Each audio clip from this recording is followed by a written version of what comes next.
Yeah, we're looking for someone who could fit well in 60s, 70s espionage type film. Yeah, someone who could play a good spy, yeah.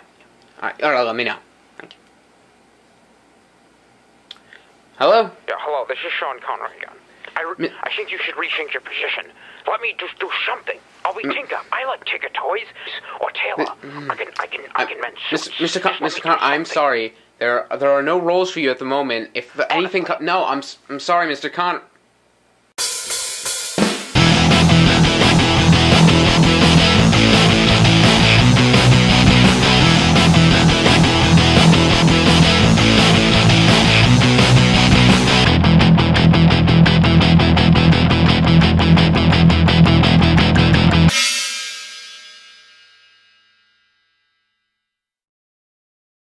I figured instead of reviewing The Devil Inside, which was like the only big movie that came out the last weekend, because it was so terrible, I might wind up making a review on it, but I decided to review a movie that went wide this weekend, and it's a movie that I really love. Tailor Soldier Spy is definitely a movie that requires multiple viewings, because I liked it the first time I saw it very much, but the second time I absolutely loved it. And that's mainly due to the fact that the film is very complicated. I don't think in a bad way. I know a lot of people that it's probably the main complaint is that it is very hard to follow at times, or pretty much most of the time, and that's just the way the story is told, but I think it's the way it's meant to be told, because I think it's told very well. I think the director does a fantastic job of putting this story on the screen very successfully, but for the average viewer, even for someone like me who watches a ton of movies, it was still hard to follow at times. I mean, I got the general gist of what's going on, which is important for you to know, is that you're not completely lost. Like, you do know what's happening in this film. It's just that every part of this mystery is so heavily detailed that you know that everything's pretty much connected.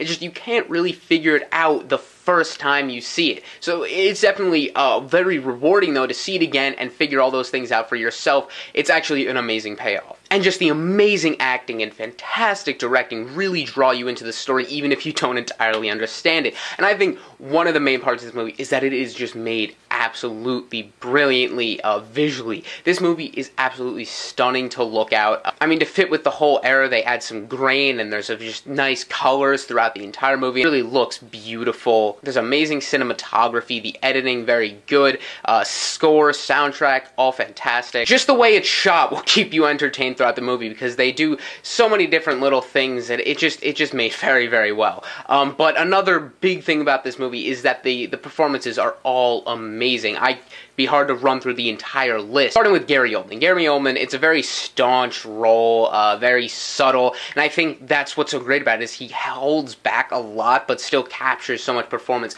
A lot of it is, without dialogue, and it's with, a lot without speaking in his performance, just his facial expressions, and I think he nails that. Shut the Mark Strong is also really, really fantastic. Colin Firth is also very good, and I think each character kind of has a dynamic with another one, and is very deep, and has a lot of character development, which I think is really good. Each character does get their own scrutiny, and you do find out about them, obviously some more than others. And then Tom Hardy is really good. Really, just an amazingly acted movie. And there are like subtle little relationships in the movie, or there are subtle little things that are brought up, or here and there, that I just think add a lot to this movie, reinforcing some of the themes of the movie. And I think things like that are really important. Sometimes they're missed out for a larger scope of things in movies today, so I really dug those things. But on top of how stunning the performances and direction were, this movie is also just an extremely taut mystery. It's not necessarily a thriller, but it's a fantastic espionage movie, and it can be very intense at times, but just the way it is directed and these amazing performances reinforce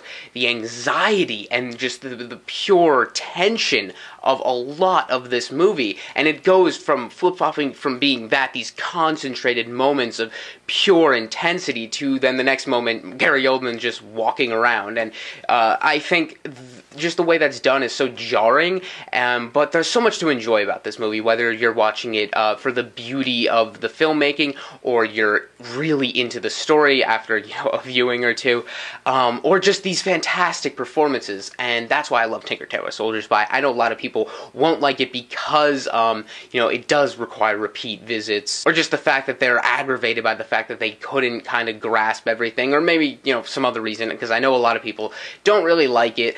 But I really love this movie. I'm going to give it a 9.5 out of 10. Yeah, I... Listen, I'm still pretty good in the sack, if you know what I mean. So you can tell all your friends you slept with Jamie's mom. Just let me in the movie. No.